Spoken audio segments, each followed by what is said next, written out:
I'm just thinking all of these Harvard folks are going to go off to be like president or something, and like no one is serving the military. That's So wild. you actually ended up working for like the consulting firm in the world, BCG, Boston Yeah, Consulting Group. I How did. Kind of following the trend, I like applied to this thing at BCG, and I didn't get the summer internship, but I got this 2 day thing, and one thing led to the next, and then finally I was able to spend a year and a half there before coming back to law school. so it's an internship, right, with BCG, right?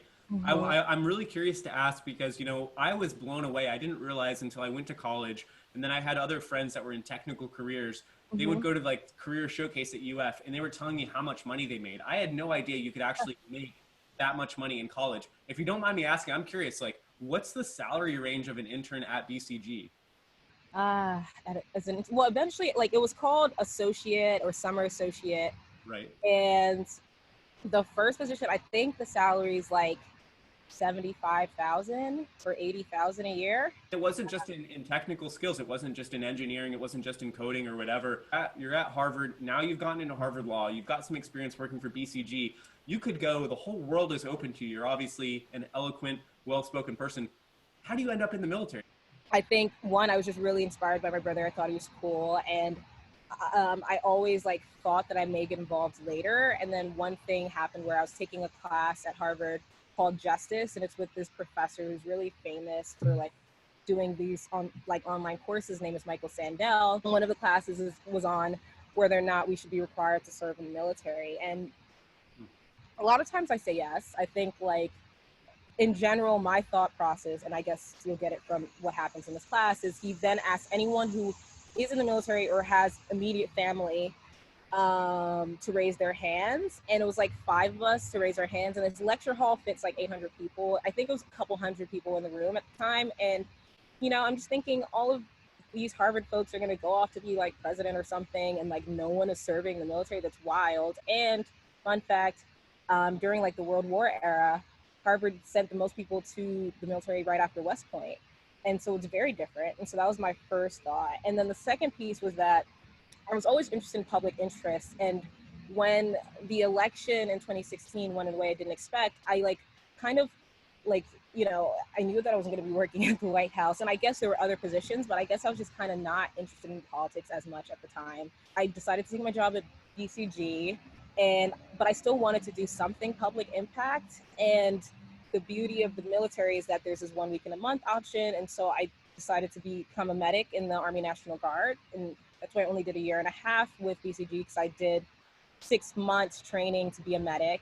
And it gave me an opportunity to do something like private sector while still feeling like I was doing something public impact. And in general, being the National Guard means that I could get deployed and be a medic in Afghanistan, or I can be activated when there's a snowstorm and like transport people who like slip and fall.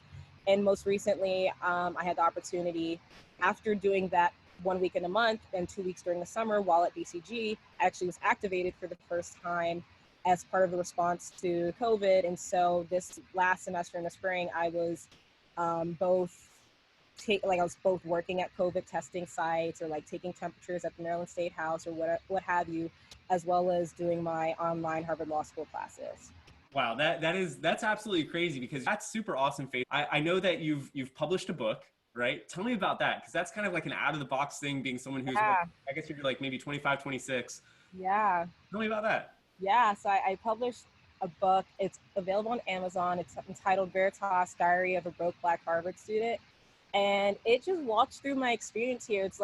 It's really a collection of essays, letters, all sorts of things that are just real life in the moment. And the letters are everything from the letter I wrote to Harvard asking them not to put me on leave, which was ultimately unsuccessful, to essays I wrote in Harvard classes, including one where I compared, like, I took this class on fairy tales, which like everybody wanted to get on into, and I compared the Trump electorate to the Hunger Games, just because I do feel Nice. like that coal district that like Katniss is from, I can kind of see how like there are people in West Virginia that are very much supporting President Obama and would say, I supported that black guy. So not progressive, but are like, dude, whatever the hope is. And then they're now for Trump.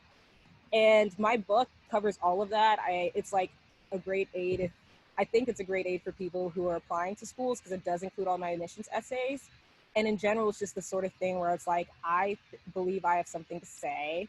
I want to say it. I can work with a publisher, or in typical Faith fashion, I can like figure out another way to do it. And I did that with Amazon, and super excited that I also inspired my mom, who's been working on a book for 10 years, to then publish her book on Amazon called Educating a Diverse Multicultural Society by Jennifer Jackson. So it was a really good experience. And I hope that people get and enjoy the book. But for me, it was like a story of persistence, and how my mom says it's me showing her that like there's always another way, even if it's not the typical way.